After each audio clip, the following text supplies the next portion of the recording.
1, 2, 3.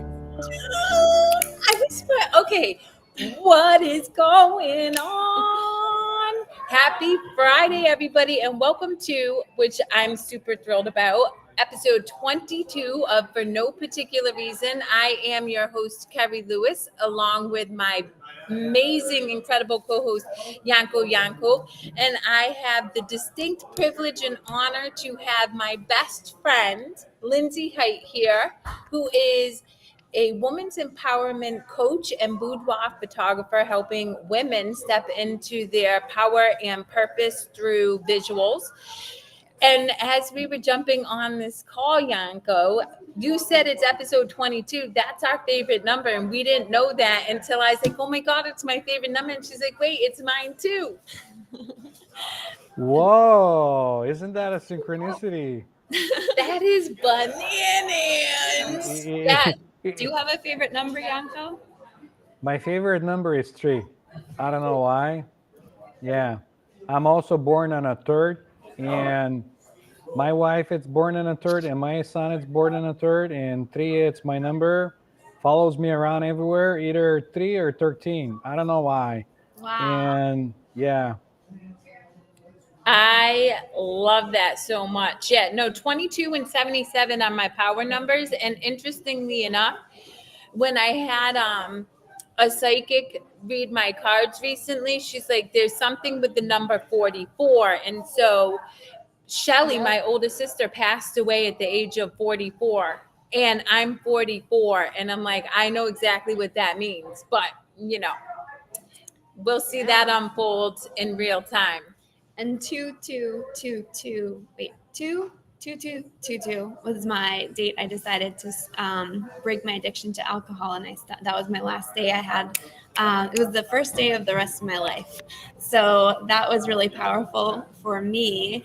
And yeah, just showed up. My son had surgery 2 weeks ago, and when they weighed him, he was 22.2 pounds. So I knew he would Wow. well and all would be well. I just had this feeling when I saw that number. I said, that's my family's number of wellness and health and life force.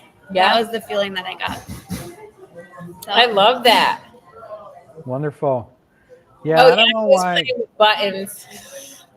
oh, is it? Well, I wanted to, get the attention on you guys since you're speaking, and I was just kind of listening on the back, make it more dynamic, and I love it. hopefully our viewers are gonna appreciate it.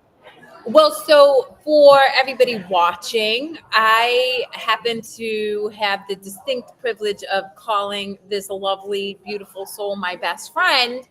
And as I shared earlier, she is all about helping people really step into their power through visuals and also through, words and all the things, right? And so I'm curious, what is it you would like to talk about today? Well, we've been talking a lot about stepping into power and what that looks like for individual people, and on like a small decision, like how you can own your power each day in like the small ways. Kerri's been talking to me a lot about, visual reminders of mindset through words. I've been practicing dance and moving my body again. And just really being able to, I'm curious in what ways. Hello. Go ahead. Hi, Radavi. No, that's okay. I want to meet her as well. Radavi is a beautiful spiritual soul. So who is this beautiful woman beside you, Kerri? This happens to be my best friend. She also is a woman's empowerment coach and boudoir photographer who helps women step into their purpose and power through photos and visuals. Yep, and the experience in the studio. Nice to meet Oh, you. beautiful. I'm a little late, and I was listening to something about SIBO, and then anyway, so here I am. I thought you look lovely. I was dozing off in that. Okay, thank you. I can't see myself. We're glad we're glad you returned to our show for second time now. So Yes, I am. How do I get this piece out that says hi, Radaby, private chat? How, type a message. Okay, I'm going to say hi well, because that was from us. private chat. Oh, there it is. Okay. you, So we were just asking Lindsay what the topic is. We're gonna allow Lindsay to share what her thoughts were, and she was talking about making a small choice to step into your power, right? Yeah, So, little ways that you can redirect your energy and level up your vibration and just reclaim your power back to you in little ways throughout the day. I've been doing that through movement, randomly dancing in my studio when I'm, need a break from the computer, or celebrating when I have a win and like saying it out loud and moving my body, and also putting on music that helps raise up my vibration. We were talking a lot about discernment when it comes to your input and what you're taking in. So I'd love to hear from you both little ways that you make decisions daily about how to bring your power back to you if you feel it, drifting away. just one second. Yanko, there's a lot of background noise at times. Is you? No, that's not me. It's Kerri, and it goes away, comes around. Okay. All So right. that's okay. Just pretend that it's not there. It Okay. just What? fades in the background, Okay. and you no longer hear it.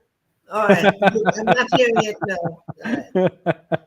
So you ask what was the question you asked? How do we what?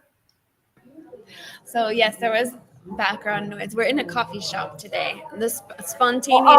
gotcha. Yeah. So what was the question you had asked? So I wanted to ask both of the three of you little ways that you call your power back to you throughout the day when you feel it kind of getting, maybe you get wrapped up in your thought process, or you feel like your mind goes into another direction. What ways do you call your power back to be intentional and reclaim that energetic frequency in which you exist, in which you create best, in which you show up best, and sort of little ways that you can be intentional? That's something Kerri and I have been talking a lot about today. and I think Radaviv, it would be lovely if you shared with Lindsay what it is you do, and I'll mute while you guys are talking. Okay. Well, I've come from a long way home, and the beauty is, I'm just going to say what comes to mind. The beauty about my soul's existence here is that I needed to learn, grow, and evolve. So, how did I begin to learn? Because of what I'm here to do, to live, to be an inner peace guide, I had to go through the hard knocks. I had to learn what human beings go through conditioning. I had to feel the wounds. Oh my God. I had no idea where that was taking me. I have no idea, because remember, when we are born, we're clean, and the only thing that is there is our essence, our innocence. And the only thing was about love. And I remember we're here to give love and receive love. But in my world, and I think a lot of people's world, love, we're there as love. Love was not available to most of us. Not in the way in which we came in with that purity of love. It wasn't there. And so that becomes in itself a wounding, because we feel disconnected from source. And oh my, so that affected me very deeply. And then I had to go, I walked away from my childhood. The memories were, I thought, I am not that 2-year-old anymore or my 5-year-old anymore. I don't want to connect. And I and there was a mystical moment when I had to face my child because literally she stood in front of me and I said, I don't want to see you. Just go away. I don't connect with you anymore. And after a while, I know the sadness in her face without any language or any words. I know I had to connect with her. And I did not know the hell how to do it. I mean, do you know how to? So, anyway, I discovered that emotions is a Velcro that holds those memories together. So I had to get the emotions off. So I had to pull that Velcro off to release the emotions that was so deeply buried inside of me. That was the beginning of the journey of really understanding that human conditioning was the source of what brought us into the depths of pain and lack and really lack. And I realized in during those 3 years, I think it's a couple of years of going through my wounding, I was learning unconsciously. I was learning, and I knew that I was here to break the code of human conditioning because it was so painful. Yeah, and so I always talk about the mystery of life. So there was a mystery. I know what I'm here to do. How the heck am I going to do that? And I started helping people remove their wounding pain because I learned through my own experience. And and after many years of doing that, and I was good. I guess I was good at it. So my soul says, okay, here is the other piece. You're not done yet. You're not stopping at helping people to become a better person. You're here to make them become their real divine essence. And so I started getting the messages, and I'm the vision of this little boy, and with his golden key above his head, and he said, "We're here to help the adults, but the adults have to first take us out of confinement." And I knew exactly what that meant. In other words, we're locked away while you're living your conditioned life, and we're here to give love and receive love back. That's the very beginning. So I got the messages, and I got to understand why I felt I was here to break the code of human conditioning. It wasn't me. It was the messages that came through me. So I'm a messenger, and I'm really devoted to having people remember, and that's why I've to me to become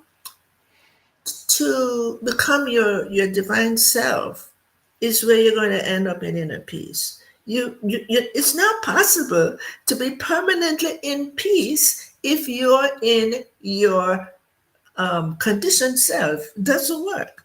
So here's my book that I just was recently published, and so I'm just this humble servant making a difference in the world in the way in which my soul agreed to do it. Just like us here, the four of us here, I'm touched to tears. See how we have come here, and we all come with a whole different divine mission. That's why the source is so awesome, because we all have that divine essence in us, from the spark it's, let me see how I want to put it. There's one flame, and we're all sparks from that one flame of God. And I'm going to use the word God because when I was 4 years old, I learned about God in Sunday school and I never forgot it. So a lot of people don't like to use the word God, but that awakened something in my soul. I'm going to interject. That was so lovely, and it's funny, Radaviv. I quite often tell people, and they think I'm joking, but I tell them I got them like a fish, and it's true because I do the same work as you. I help people find their divine essence and tap into the bravery to express it, because right when you sit in fear, you're worried about how other people perceive you, all the judgments and things of that nature. Something you said that really struck me and I aligned so deeply with is that you went through a lot of suffering, like to do this work, right? And I think that's where people get hung up, and I see it so often is one, we create these expectations or judgments around what our work is going to look like and then what the outcome is going to be. But then also, we fear what we might morph into. And so we like, no, I'm not going to. And I think what's beautiful is you gave yourself permission to move through whatever came up without the expectation of where you would land. I am very much like you. I've done the same work. And so that's beautiful. I want to circle back real quickly though, because Lindsay's question was, and maybe you don't like, so when she's out of alignment or when somebody's out of alignment, do you have a specific tool or strategy that you personally lean into that allows you to come back home to your like divine essence? No, here is the thing, the way I see it. Our primary foundation is the essence of our being. All right. But it's all covered over with conditioning, right? So we're living from that conditioning thinking. And there are times when we feel love, and sometimes we feel happy, and we feel peaceful, but it ain't going to happen. We have to, it's the unveiling of all of that. And I'll humbly say that I must have unveiled enough to to mm, n- to not allow identification to affect me, and I don't have much of that anymore. So for instance, my husband's sister is here, and and we get along well, and she's in a whole different genre than me, but we're talking because she wants to talk about some stuff, and I'm listening, and what she want to talk about family issues and da da da. So and but it's interesting. This is the first time she has ever visited us that I am open to hear everything, and I don't think, oh my God, she is so nervous first time. And I'm thinking, I can stand there with her and listen and talk. And at the same time, I turn around, and it happened this morning. And and then after we're doing whatever, getting breakfast or something, there's this happiness in me that I did not think about stimulating. I'm happy. There's this natural happiness that is there. So Kerri, honey, I don't know what to tell people when they're down in this state, but maybe I can say to them, okay, what is it you're grateful for? That's one thing. And I want you to feel it. We really go into the memory. Feel it. When you look, like I'm looking outside now, these beautiful trees and nature, what do you feel? How do you feel? I want to bring people back into the most simplistic thing, that nature has never affected them. So it's not about some people said I like animals more than people because of the pain that they have had, and I understand. I have a lot of compassion. So I would just go back to something pleasant to remind them. I love that so much. That is just, it feels so yummy to me because, as a mom of a 16-year-old and a 15-year-old, even right before our show, Radaviv, my daughter called me panicked and she's going through a health thing. And I didn't engage with that experience. I was able to sit in love, of course, hold space and direct her to where she needs to be. But to your point, it's being like I am very much grounded in love and can come from a place of just love and witnessing the experience that people are having without attaching a story or an emotion to it. And I mean, ultimately, that's the work that you and I and Yanko and even Lindsay, we're working towards cultivating in people, is being able to get to a place where there's not an attachment, there's not an expectation. You're just able to bear witness and in a place of unconditional love, and that to me is your divine self. I'm curious, Yanko, what are your thoughts on Lindsay's question? I always share that even with people that I work with, or if I see that somebody's in a panic mode, breathing. Breathing will always bring you back in the moment. So breathe, that interrupts everything. You just kind of like, if I catch myself running on something and I'm panicking, and like my son is doing something before I jump in to do something, I just like, and I take that moment to like kind of come back in now instead of what I'm thinking or what's going on. And I can relate what Radavi is saying, because like when you're in the moment and you're not using any kind of conditioning, but even if like thoughts of something come out and you just kind of like see them as being there or emotions, it, it's a weird experience to say, because like there is the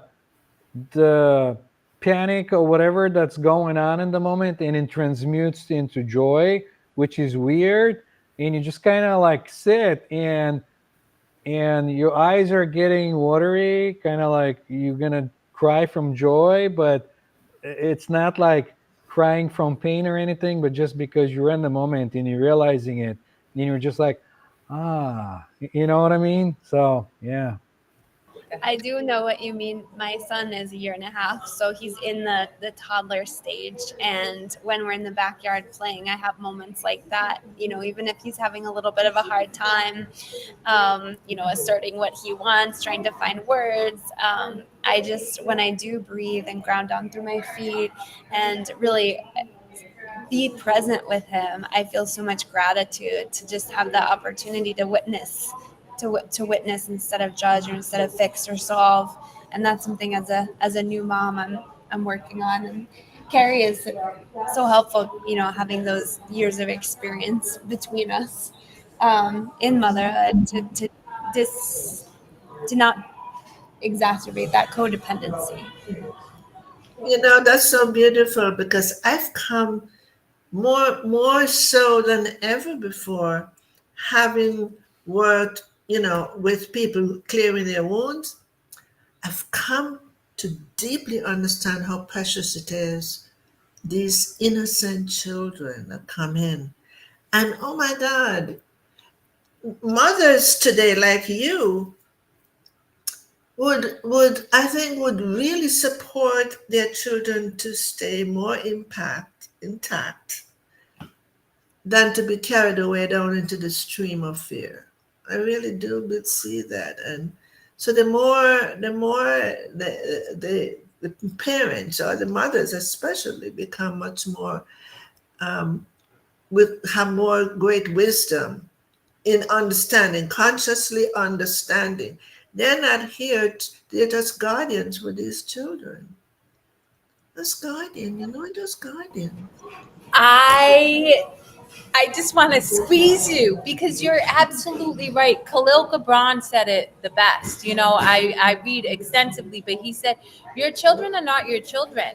And so often, because of our steep narrative habits and conditioning, right, we try to conform these spirits, these souls, these children into something we think they need to be. And in doing so, I mean, that's a conditioning, right? But really, that's suffering because now you're being conditioned out of the full expression of who you are. And the work that you and I are doing with people is now not only having to teach people how to get back to that place, but even more importantly, give themselves permission to, because so often they're so conditioned to believe, no, no, no, I have to believe that what my mom and dad said, I had, that's an ancestral thing, so I have to go through it. And I'm like, well, that's a choice, but you don't have to do anything. And if it causes you suffering and if it does not bring you joy, then it does not serve you. So thank That's you so much right. for sharing that. That's right. That's right, Kerri. I'm glad to see your daughter is doing better. I really Oh, wondered. well, this is another daughter, and she's at the ER right now. But you know what? Here's the thing. It's all it was the greatest gift to me being in that hospital. I'll tell you why, because it was the first time I was able to really observe the experience without attaching to it. And so I felt really blessed because That's it gave awesome. me the ability to really recognize just how tapped into spirit I am. Yeah. I'm most impressed, Kerri. Well, you know I'm honored and I love you deeply. So thank you so much for your presence Oh, here. It's an honor, truly. What are your thoughts, Yanko? My quiet one. I feel like I Yanko. wanna I wanna bring recognition to our regular viewers like Tarek. I'm gonna bring the message that he said, "Hello everyone, you guys looking great, enjoying a beautiful Friday." So we do see your messages and we engage, and we're happy to answer any questions or engage with you. So if you're enjoying the conversation and you have any questions or anything that you feel like we can answer or do kind of service to you or anything, please do come on, ask us questions. We're here for you. Yeah.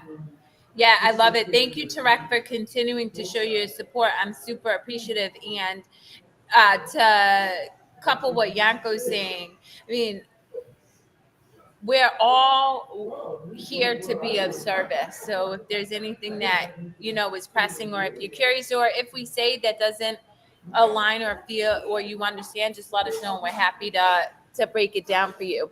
absolutely. Yeah, yeah. And Radaviv is welcome to join us every week if she wants. So she could be a regular guest on our show. Who knows what the universe will call her to do? I know. Exactly, exactly. So today, Douglas, my husband, wanted to take his sister out, and I said, "Today I am not available. I'm not available because this is one thing, and I have some other stuff because I'm going to do a summit, and I have to take care of some things, and so anyway, here I am, and I thought I did not want to forget. I mean, I just Well, let's talk about that because you bring up a really important point that I think people struggle with immensely is you were able to set a boundary with your husband who you love that, hey, I have things that I need to do to nurture my soul, foster what it is that I'm called to do. And I think so often people really suffer because they get sloppy on boundaries, particularly with their loved ones, but most importantly with themselves. So, do you guys and Lindsay have any insight as to, how you hold space and boundaries for yourself and are able to keep them, with others so that you're operating in love at all times? first and most important thing is to ask ourselves the question: what are we to ourselves? Are we self-aware? Are we self-aware? And this self that I'm talking about is not the human self who, love to please people and look good and enabling. I'm talking about that divine self. Are we self aware? So, this is the most important thing because when we do that, we are always expressing from our heart. And so, when I say I'm not available from the truth of my being. I'm just not because I have commitments that I had planned to do. And he totally got it. He understand that because we were out yesterday, and I'm always there with his daughter, and I mean with his sister, and we get along very well. And no, but I had plans prepared and my commitment, so we need to keep our commitments to ourselves. You know, yeah, so that's how I look at it. Enabling is because we don't think enough of ourselves. Mhm. Yeah, and it's so funny because I think the hardest, something you said is that you left your child, like you left that little girl, and the hardest boundary that I put into place that really was super healing long term, but painful at the time, was the sloppy boundaries I had within my parents and my immediate family, because it was just so entrenched. And I realized for myself, and this is, I can operate in unconditional love when I'm not entrenched within that dynamic. And this is for me personally. Um, but that took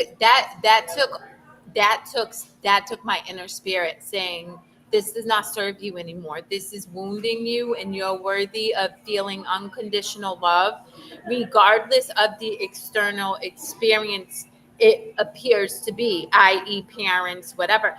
And I feel the same way with my kids. And I shared on my other show with Drew the other day, I really strive to have, like, I genuinely love everybody equally. And what I mean by that is I don't love my children more than I love Radavid, and I don't love Radavid more than I love Nana. Yeah, am I engaged in a relationship with my significant other that is spiritual and make, but at the end of the day, I really do cultivate unconditional love, which means there's not an attachment or an expectation of how that person needs to be, but I also am very clear on what I'm willing to experience and what doesn't serve me. And if it doesn't feel good for me, I will easily walk away, even if it's my parents.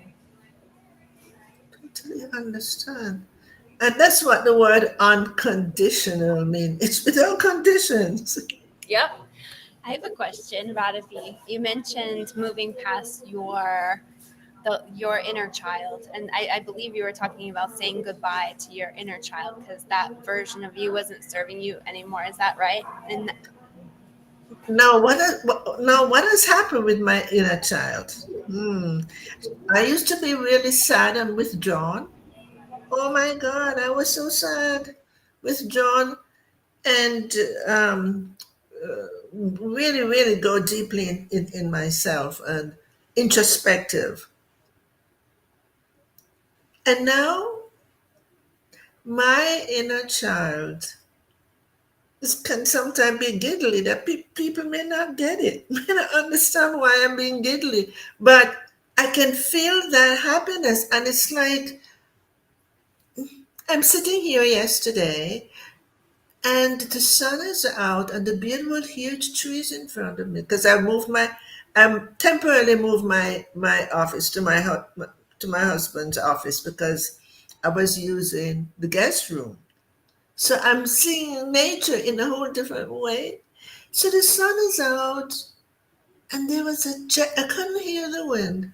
There was a gentle breeze, and the trees are much closer to me here than in my other regular office. And the gentle breeze just moving gently through the trees, the sun. And I just stood there in awe, seeing the beauty of that. Just consciousness without wanting anything, just being. I was telling my husband, I said, I love right here, sitting right here in front of this window because nature is closer to me here now. So things like that. So, but I think her question was, how did you transmute from that sad suffering inner Oh, child to where oh, you are now? oh. All right. I was in the plane. I was in flight in a plane, and we, Douglas and I think would listen a lot and read the Awakened Teachers books, because that's what we're drawn to. So I'm in the plane, sitting beside a woman with talk, and I'm reading one of the books. And the next thing I know, my belief self push and just went down the aisle in the plane. And I'm seeing this more like a cloud like figure of me. Instantly, I know, oh my God, that is what I thought I was living as a spiritual being from. And I'm stunned. And I'm thinking, okay, so that was me who was eating all the right food, doing everything that was supposed to be right. So who the hell am I sitting here seeing it? Who is this seeing that? The veil fell, and I had the only person I could tell that this was my husband. And I had to wait until I got off the plane. And that's when the purification really started. Because now I know why I am clearing. See? Now I know. And so purification began from there. And the more I purified any conditioned self that was still living in this body, the clearer I became. And that's what happened. Wow. That's really powerful, and I'm so honored and privileged that you shared. Any thoughts? I'm I, taking it all in. The visual was so powerful. it's something that unless I'm asked a question, I don't talk Thank you about. for sharing that. I think for me, and I never. It took a psychic medium to be like, that was your unveiling. Is when my sister passed away, and I was sitting in her apartment in all her blood, and she had thrown up her blood, and I was sitting there by myself, and it was actually one of two times, because the other time happened when I was 20, but that was it. And then what I like that you said, and I really want the audience to hear this because it's so important, is you still had to clear away some of that conditioning. And I think so often we think that and this is where, I love the work of Eckhart Tolle and great spiritual teachers, and it's all profound and beautiful, but I don't think there's enough said around, yes, the veil comes undone, but yes, you still have to be the observer of those habits, beliefs, and shed them. This is all of my life's journey is in this book. And it's not about me. And it's really not about me. But it's about people really understanding how conditioning has affected them. And so the messages from the divine sparks, they told me, they said, we're not wounded children, we're divine sparks. And that's the first time I've ever heard that word.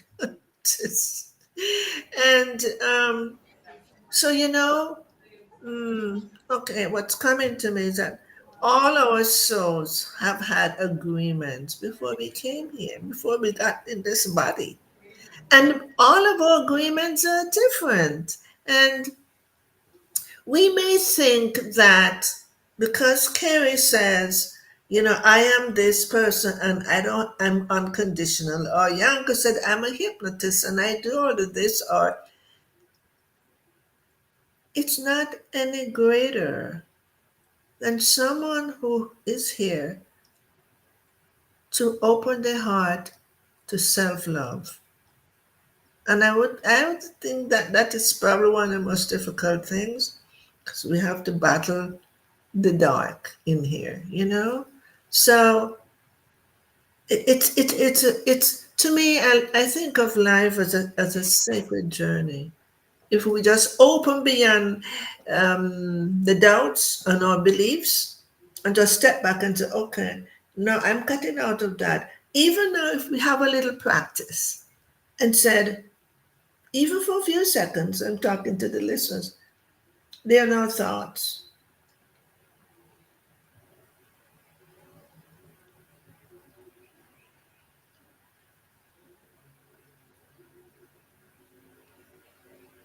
They are no thoughts. I'm not in the past. I'm not in the future. There's nothing that takes us anywhere other than language. We use language into creating our own personal story of lack or something. And it's just, we're right here now. All of us. Or who wants to know? If there's a question inside, who wants to know? Where's this coming from? That's right. Stuff like that. Yep. Yeah. Who wants to know? Yes. Yeah. And then it disappears. Or and I also I tell people quite often that, like, when we ask the question, we give permission, and we're not going to get the answer right away because that's our egoic thinking mind. But I will always ask a question, and then whether I'm out in nature, much like you, or just in my childlike state, I get an insight, and it's just this deep visceral knowing, and I don't need to explain it. You don't have to put it in context, but it's this deep, profound understanding. And that's what I want our audience and people to understand is you got to give yourself permission, and the answers will come. It's just so often our beliefs, our conditions, our habits prevent us from being open to receiving that wisdom that cultivates from, like, this reservoir of source, God, whatever you want to call it, that resides within you. So I love that so much. Yanko, did you want to add anything, since us lovely ladies have kind of dominated the No, conversation? that's okay. Being with you guys doesn't mean I have to speak. Just holding energy with you guys, it's good for me. It's an experience. Just like Radavi was saying, just looking out of the window and being one with everything, like birds and everything. It doesn't have to be in a certain way. I don't have to talk a certain amount of time, or when I feel like I can jump in, I jump in. But to add to what Radavi was saying, you won't know at the beginning because the eyes cannot see the eyes. So the brain cannot comprehend what it's above the brain or the mind. So it's like the mind is there, but once you have one of those moments when you're above the brain or the mind, and the mind goes like, well, who is this? Or where is this coming from? What's going on here? Then you're onto something. Then Yeah. you start getting those like understandings and deep things where you like kind of like your mind is there and it's telling you the old story, but there's also a knowing that this is a story, and you can look at the story and look at everything like a play and say, how can I make this play more fun? Do I do this? Do I say, what's going on? Or whatever? Or you can just say, you don't have to react either way. You don't have to do anything because you are it. Like there's nothing to do. I Does know. that make sense? That is so No, well there's put. nothing to do. Is there anything you want to add there, lovely? Gosh, I'm just processing it all. It's so fascinating to hear. I feel often that I'm like on the edge, like I'm a bird at the edge of the cage about to fly out. And that what you were just saying, that when you reach the edge of your understanding that your logical mind can comprehend, then you're reaching somewhere. And I think that's the place that I continually find myself. Well, I'm going to tell you something. I shared this with Lindsay. I had a beautiful coach, and she really is a beautiful coach, tell me yesterday that she connected with God and logic told her that she has to go back to selling insurance and stuff. And what I've come to understand is the logic is of the ego. If you can explain it, then that's ego. And so, if I may, I'm constantly reminding Lindsay, I'm like, one, you don't need external sources to guide you. You don't like that noise. It's just noise. And really, you have all the wisdom within yourself. Yes, is it helpful to be part of a community of beautiful, like-minded people? Absolutely. And I'm honored and privileged that I've cultivated such love in my life.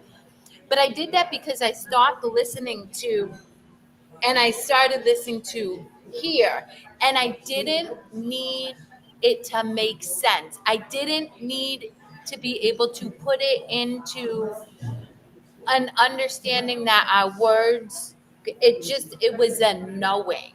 And that's where you both come from. Like, it's just a deep seated knowing that I could do something and I'll never feel the need to explain myself to you, Badaviv, and you'll never feel the need to explain myself to me. But we get each other because we know it's just pure love. We're on the same frequency. And you don't meet this quite often, but when you do, your heart just bursts open to absorb it all.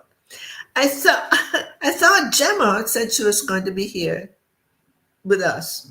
Yeah. People are always welcome. We have an open invitation to anybody who wants to join any week because, Yanko and I understand the value of that frequency, right? And think about it, the power of the frequency collectively, then infusing the community, whomever is called to watch his show.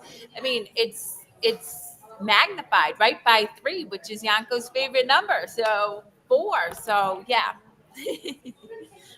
It's a What's your favorite number, Yanko? 3.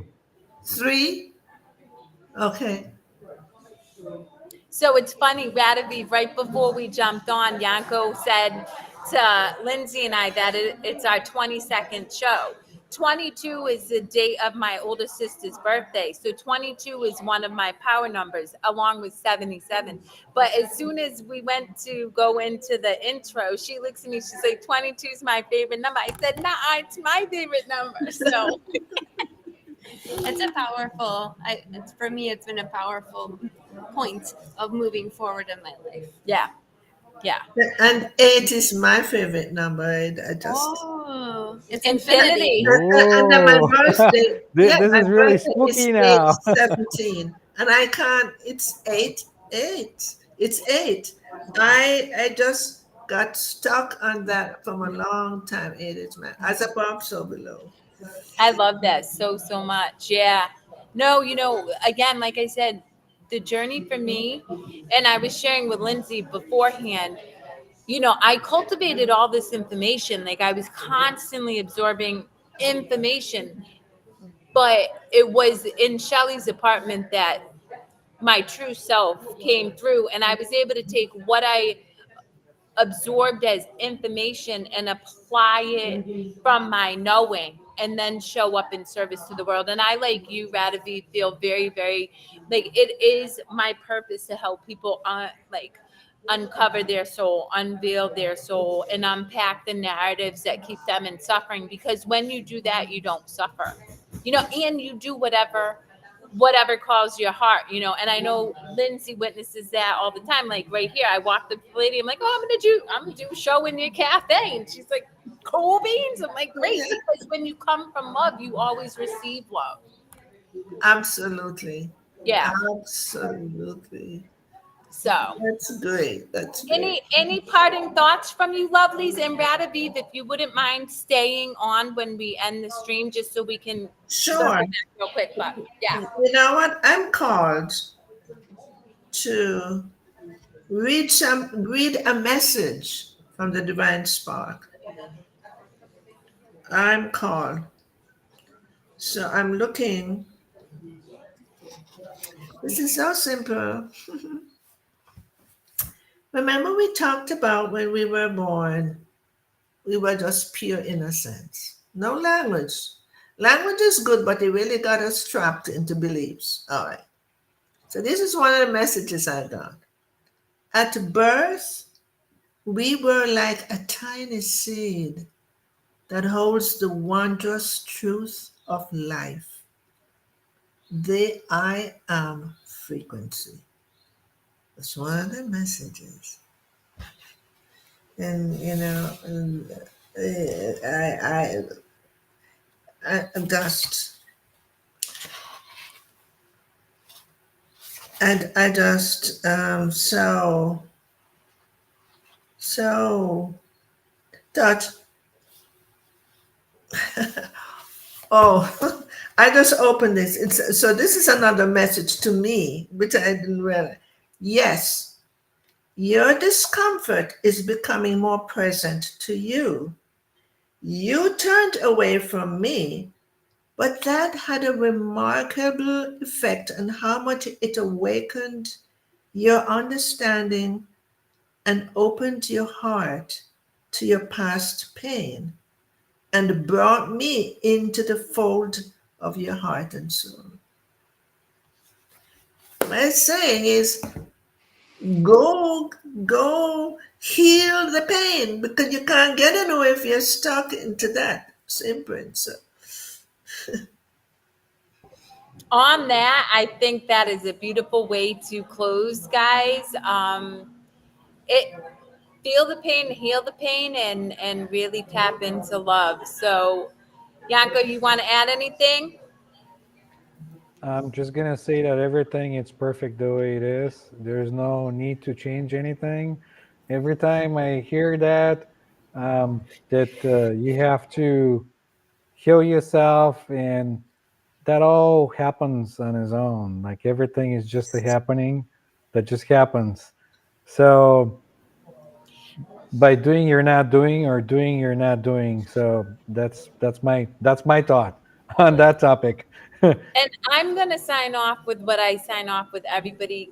This is fun, and even in the deepest suffering that I went through to come out of the shadows of the conditioned Kerri, right?